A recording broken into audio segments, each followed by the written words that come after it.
Hi everyone. This is my book talk for The Outsiders by S.C. Hinton. I was wishing I looked like Paul Newman. He looks tough and I don't. But I guess my own looks aren't bad. One of the first things that we learn about Ponyboy Curtis, the main character of The Outsiders, is what he looks like. Ponyboy has greenish-gray eyes and light brown, almost red hair. But the most important feature is that his hair is longer than most boys his age keep, because most of his neighborhood rarely bothers to get it cut.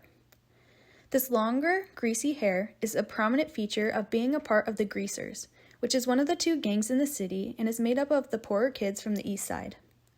The opposing gang, the Socials, aka the Socias, is made up of wealthy, spoiled kids from the west side of the city. These groups often have confrontations with one another. The Outsiders follows 14-year-old Ponyboy as he navigates the rivalry between the two gangs and tries to sort out who he is and his place in his family. The story begins with Ponyboy being jumped by the Socias after walking home from the movie theater alone. Luckily, his gang, which is made up of his two brothers, Derry and Soda Pop, and their friends, Steve, Two-Bit, Dally, and Johnny, hears the scuffle and comes to his rescue by fighting the Socias off of him and back into their cars. Ponyboy's oldest brother, Derry, scolds him for going to the movies alone and tells him to bring someone with him the next time, which leads to part of the gang making plans to go to the drive-in theater the next night. While at the drive-in, Ponyboy, Johnny, and Two-Bit end up sitting with two girl Socias, Cherry and Marcia, and decide to take them home after the movie ends. Unfortunately, on their way, they run into more Socias, which kicks off a series of events that Ponyboy would never expect to happen. After a fight with Derry, Ponyboy runs away from home in anger. He ends up running into a group of Socias and things turn dangerous fast. This leads to Ponyboy having to run from the police and go into hiding. There are two excerpts from the book that I wish to share with you. The first excerpt is from pages 35 and 36. It seemed funny to me that the Socias, if these girls were an example, were just like us. They liked the Beatles and thought Elvis Presley was out, and we thought the Beatles were rank and that Elvis was tough. But that seemed to be the only difference to me. Of course, greasy girls would have acted a lot tougher, but there was a basic sameness. I thought maybe it was the money that separated us. No, Cherry said slowly when I said this. It's not just the money. Part of it is, but not all.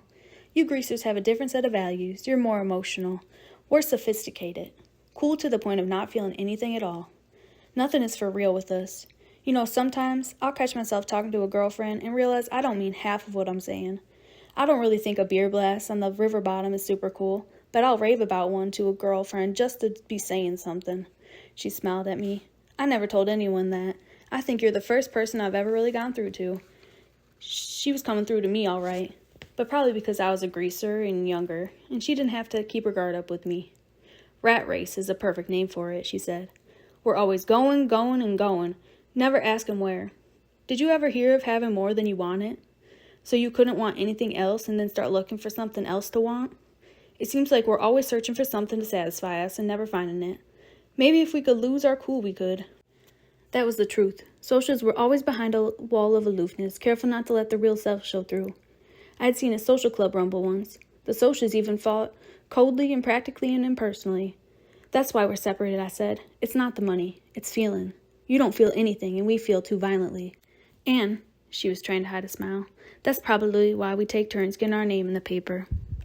I selected this excerpt because it highlights some of the differences between the two rival groups, the Socias and the Greasers, within the book. This information can help the reader better understand each group. The second excerpt is from pages 46 and 47.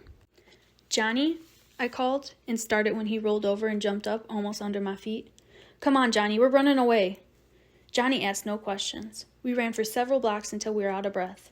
Then we walked. I was crying by then. I finally just sat down on the curb and cried, burying my face in my arms. Johnny sat down beside me, one hand on my shoulder. Easy, Ponyboy, he said softly. We'll be okay. I finally calmed down and wiped my eyes on my bare arm. My breath was coming in quivering sobs. Got a cigarette? He handed me one and struck a match. Johnny, I'm scared. Well, don't be. You're scaring me. What happened? I never seen you bawl like that. I don't very often. It was Derry. He hit me. I don't know what happened, but I couldn't take him hollering at me and hitting me too. I don't know. Sometimes we get along okay, and then all of a sudden he blows up on me, or else is nagging at me all the time. He didn't used to be like that. We used to get along okay, before Mom and Dad died. Now he just can't stand me. I think I like it better when the old man is hitting me, Johnny sighed. At least then I know he knows who I am. I walk in that house and nobody says anything. I walk out and nobody says anything. I stay away all night and nobody notices. At least you got soda. I ain't got nobody. Shoot, I said, startled out of my misery. You got the whole gang.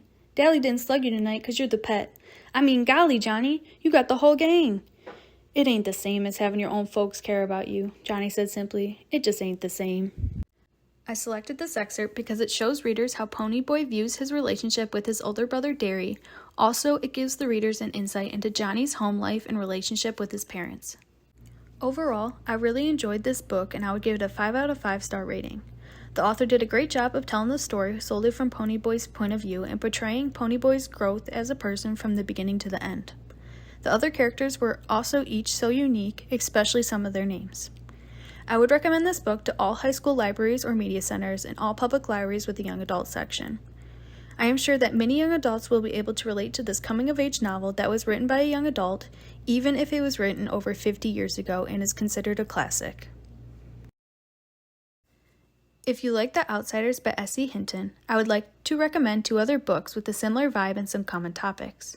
My first recommendation is another classic, The Catcher in the Rye by J.D. Salinger. My second recommendation is Prep by Jake Colburn. Soon after the second excerpt, Ponyboy and Johnny get caught and cornered in a park by a group of Socias. What will happen to the 2 of them next? Read The Outsiders by S.E. Hinton to find out what forces Ponyboy on an unexpected adventure and how it concludes.